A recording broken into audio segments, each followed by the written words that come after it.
नमस्कार एवं उत्तर प्रदेश में आपका स्वागत है। मैं हूं सौरभ शर्मा। आइए नजर डालते हैं इस वक्त की सुर्खियों पर।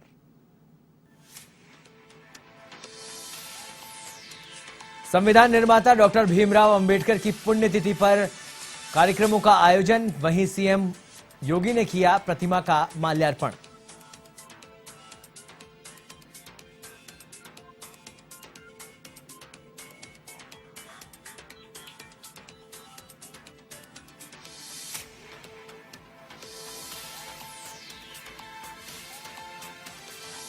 यूपी विधानमंडल के शीतकालीन सत्र में हंगामा, कुछ देर स्थगन के बाद अनुपूरक बजट पर हुई चर्चा। सत्ता पक्ष और विपक्ष ने एक दूसरे पर लगाए जमकर आरोप।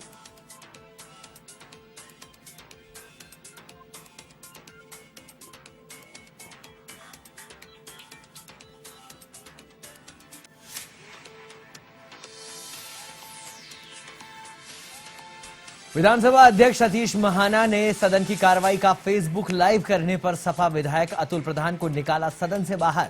लाइव करने को बताया गरिमा के विपरीत। विधायक लालजी वर्मा के आग्रह पर किया माफ।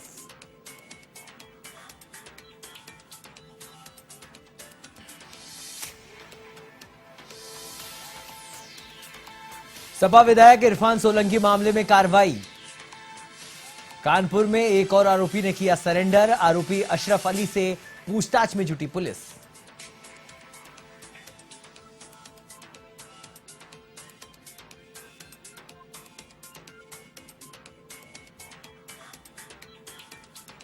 प्रेमी ने भाई के बदमाशों से कराई प्रेमिका की हत्या। वहीं प्रेमिका बना रही थी प्रेमी पर शादी करने और प्रॉपर्टी में हिस्सा देने का दबाव। प्रेमी और हत्यारा गिरफ्तार।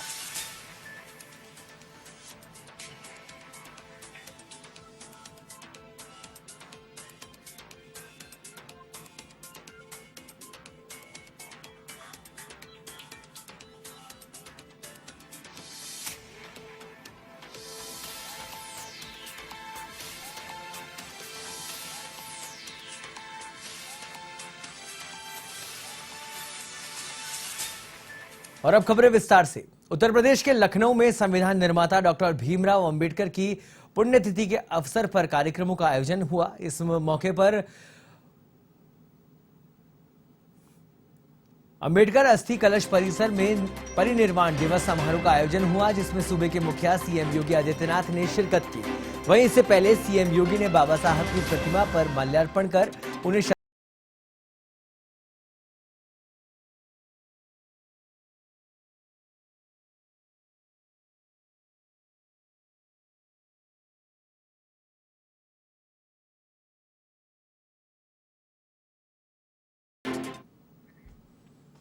यूपी विधानमंडल के शीतकालीन सत्र का दूसरा दिन हंगामेदार रहा। इस दौरान सदन की कार्यवाही शुरू होने के कुछ देर बाद ही हंगामा शुरू हो गया।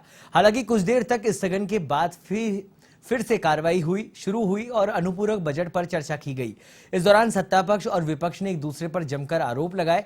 वहीं विपक्ष के एक विधायक ने कहा कि सरकार सिर्फ घोषणाएं करती है। अनुपूरक बजट में भी यही किया गया है। इधर कांग्रेस नेता आराधना मिश्रा मोना ने कहा कि सरकार इन्वेस्टर समिट को लेकर बड़े बड़े दावे करती है, लेकिन जमीन पर कुछ नजर नहीं आता है। वहीं विधायक अतुल प्रधान की ओर से नियमों के विपरीत सदन की कार्यवाही का फेसबुक लाइव करने पर विधानसभा अध्यक्ष सतीश महाना ने नाराजगी जताई और वहीं यूपी विधानसभा में विपक्ष ने हंगामा करते हुए जमकर नारेबाजी की।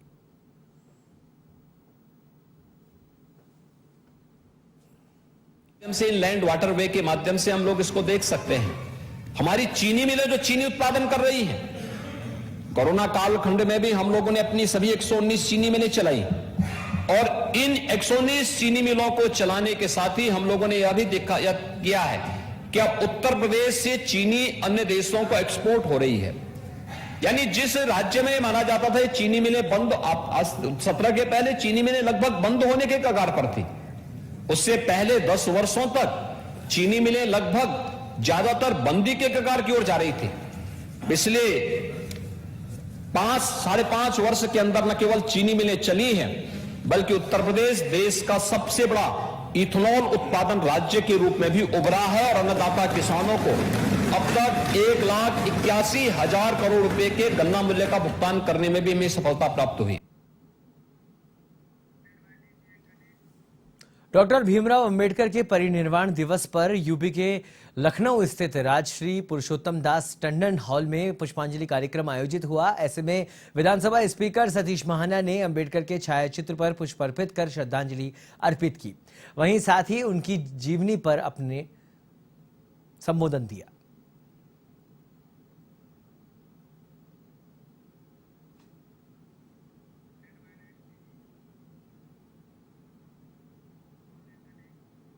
कानपुर पुलिस ने सपा विधायक इरफान सोलंकी और उनके परिजनों के लाइसेंसी हथियारों की जांच शुरू की है। सपा विधायक इरफान सोलंकी के नाम 3 हथियार हैं जो नियमानुसार नहीं है, बल्कि पुलिस कमिश्नर बीपी जोगदंड का कहना है कि इरफान सोलंकी और उनके परिवार के लाइसेंसी हथियारों की जांच के आदेश दिए गए हैं। जांच के बाद आगे की कार्रवाई की जाएगी।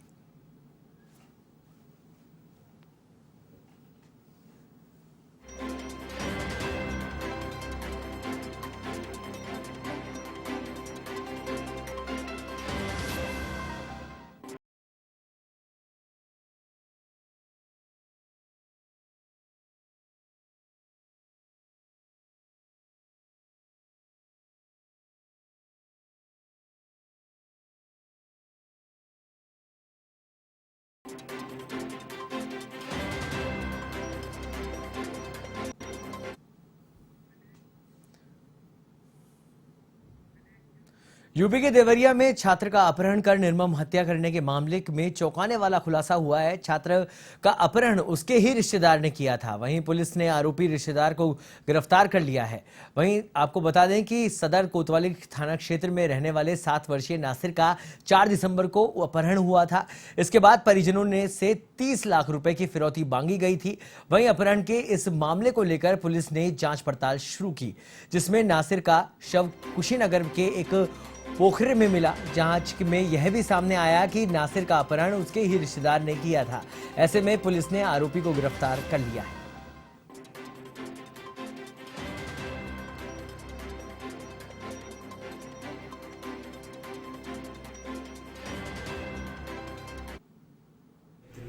लगभग 7-8 वर्षीय बच्चे को पहला फुसलाकर उसका अपहरण कर लेने और फिर एक तालाब में फेंक कर उसकी हत्या कर देने का मामला सामने आया है। इसमें जो मुख्य अभियुक्त है वो जो परिवार का ही रिश्तेदार है, उसे कोतवाली पुलिस द्वारा गिरफ्तार कर लिया गया है और उसकी निशानदेही पर जो डेड बॉडी है उसको भी बरामद कर लिया गया है। विस्तृत पूछताछ की जा रही है और जो भी तथ्य आएंगे उनके आधार पर आगे कार्रवाई की जाएगी। यूपी के 71 शहरों में जीएसटी की 248 टीमों ने बड़ी छापेमारी की है। इस दौरान 100 करोड़ रुपए से ज्यादा की टैक्स चोरी पकड़ी गई है। वहीं करीब 50 करोड़ कीमत का मटेरियल अलग अलग शहरों से जब्त किया गया है। आपको बता दें, करीब 2.5 करोड़ रुपए कारोबारियों ने ऑन स्पॉट जमा कराए हैं। वहीं इस छापेमारी में वित्त विभाग, राजस्व, खुफिया महानिदेशालय के अधिकारी शामिल रहे। दरअसल राज्य कर विभाग को लगातार इनपुट मिल रहे थे कि कई व्यापारी बगैर बिल के माल की बिक्री कर रहे हैं। इस तरह बड़े पैमाने पर टैक्स चोरी हो रही थी और वहीं इसको लेकर राज्य कर विभाग की 248 टीमों ने अलग अलग जिलों में एक साथ छापेमारी की। इस दौरान लखनऊ में, नादरगंज और अमीनाबाद में भी छापेमारी हुई। इसके अलावा संभल, वाराणसी, चंदौली, अयोध्या, रायबरेली में भी कार्रवाई की गई। इधर कार्रवाई में टैक्स चोरी करने वाले में हड़कंप मच चुका है।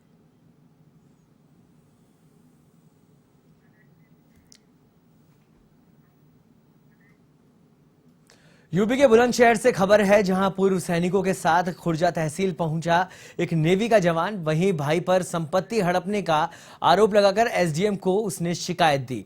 फर्जी वसीयत बनाकर मकान और कृषि भूमि हड़पने का आरोप लगाया। जवान की शिकायत पर एसडीएम ने तहसीलदार को जांच के आदेश दिए हैं। भारतीय तट रक्षक बल का जवान है। वहीं पीड़ित राजवीर शर्मा खुर्जा तहसील के गांव जामा का है।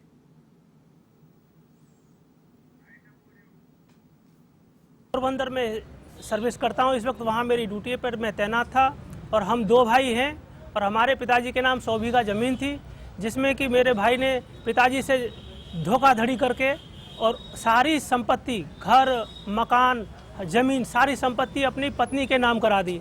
आज मैं जो है अपने लिए रहने के लिए मेरे पास न छत है न कुछ है। मैं दूसरों के यहाँ भटक रहा हूँ किसी भी प्रकार की।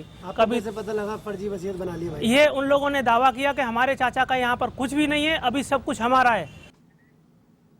कानपुर के बिधुनु थाना क्षेत्र के जामू गांव में एक महिला का शव बरामद हुआ था, जिसकी पहचान गुजैनी थाना क्षेत्र की रहने वाली सुशीला के रूप में हुई। वहीं पुलिस की जांच पड़ताल में सुशीला के प्रेमी ने उसकी हत्या कर शव को फेंक दिया था। एडीसीपी साउथ अंकिता शर्मा ने प्रेस वार्ता के दौरान जानकारी देते हुए बताया कि सुशीला का प्रेम नाम के व्यक्ति से संबंध था और प्रेम सुशीला से शादी नहीं करना चाहता था, क्योंकि वो पहले से ही शादीशुदा था। लेकिन सुशीला ने प्रेम और उसके परिवार पर शादी करने और प्रॉपर्टी में हिस्सेदारी का दबाव बनाया, जिसके चलते प्रेम ने सुशीला की हत्या कर दी। एडीसीपी साउथ ने बताया कि प्रेम ने सुशीला की हत्या करने के लिए राजेश नाम के व्यक्ति को 70,000 रुपए की सुपारी दी थी।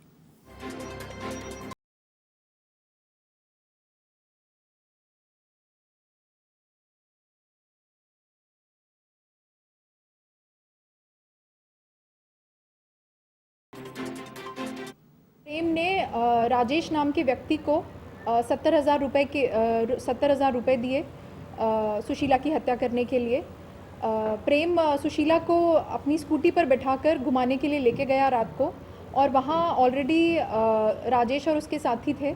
उन्होंने वहाँ एक आदमी ने सुशीला के गले में मफलर बांध के, दूसरे आदमी ने उसको पेट में गोली मार दी, जिसकी वजह से उसकी वहीं मौके पर ही मृत्यु हो। उत्तर प्रदेश के कानपुर में दर्दनाक सड़क हादसा हुआ, जहां ट्रेन की चपेट में एक युवक आया। हादसे में कटे युवक के दोनों पैर और साथ ही रेलवे ट्रैक पर पड़ा हुआ युवक। पुलिस बनी रही तमाशबीन, वहीं घायल युवक मदद की लगातार गुहार लगाता रहा। रेल बाजार थाना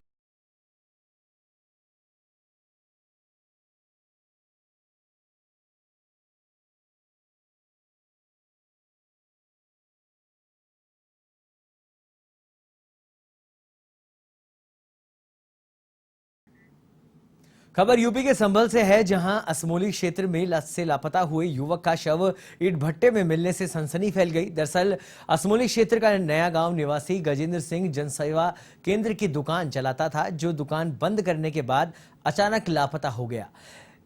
इस दौरान परिजनों ने पुलिस थाने में गुमशुदगी की रिपोर्ट दर्ज कराई। वहीं गजेंद्र का शव मिलने के बाद परिवार में कोहराम मचा है। फिलहाल मामले की जांच जारी है।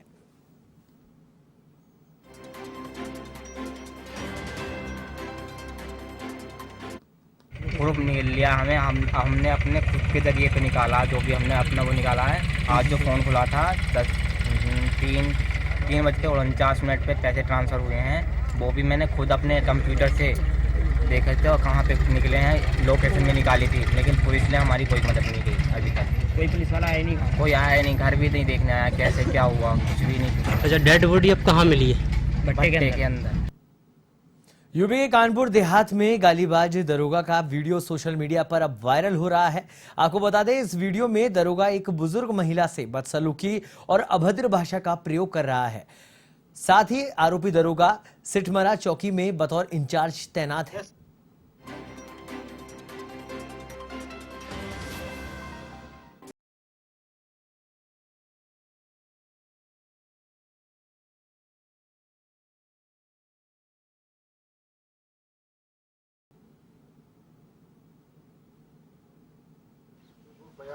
नौकरी में छुट्टी नहीं मिलती क्या? नंबर नहीं रहता, ज्यादा घर में भी फौजी है 4 तो नंबर नहीं रहता। मैं सही बता रहा हूँ, शकल बदल दूंगा और अकल बदल दूंगा तुम लोगों की। भूल जाना, मुझे मरा दूंगा। नौकरी धो के हाथ धो के वहां से ही पकड़ लाऊंगा, परेशान ना रहे। तो ले आएंगे, परेशान ना रहे तू। औकात दिखा दो, औकात क्या होती है। बुला लो दर्जनर को, बयान है। नौकरी में छुट्टी नहीं मिलती क्या? नंबर नहीं रहता, ज्यादा बता। कन्नौज के तिरवा में नगर पंचायत ने पुलिस सहायता बूथ का निर्माण कराया है। आपको बता दें, इस दौरान कन्नौज एसपी ने बूथ का उद्घाटन किया। साथ ही कानून व्यवस्था को दुरुस्त करने के लिए कन्नौज पुलिस का नगर पंचायती भी पूरा सहयोग कर रही है। यहां की तिरवा नगर पंचायत ने ठठिया चौराहे पर एक पुलिस सहायता बूथ का निर्माण कराया है।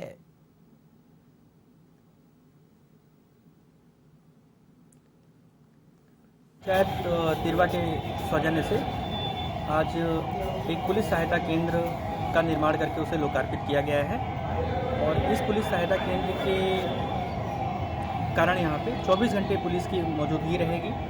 तिरवा कस्बा एक महत्वपूर्ण कस्बा है, यहाँ पे कानून व्यवस्था संबंधी समस्याएं भी नियंत्रण में रहेंगी। इससे एक बहुत ही सराहनीय पहल है, जिसके लिए हम नगर पंचायत तिरवा और चेयरमैन साहब के हम सभी लोग आभारी हैं। एवन उत्तर प्रदेश में फिलहाल इतना ही। देश और दुनिया की तमाम खबरों के लिए आप देखते रहिए A1 टीवी। नमस्कार।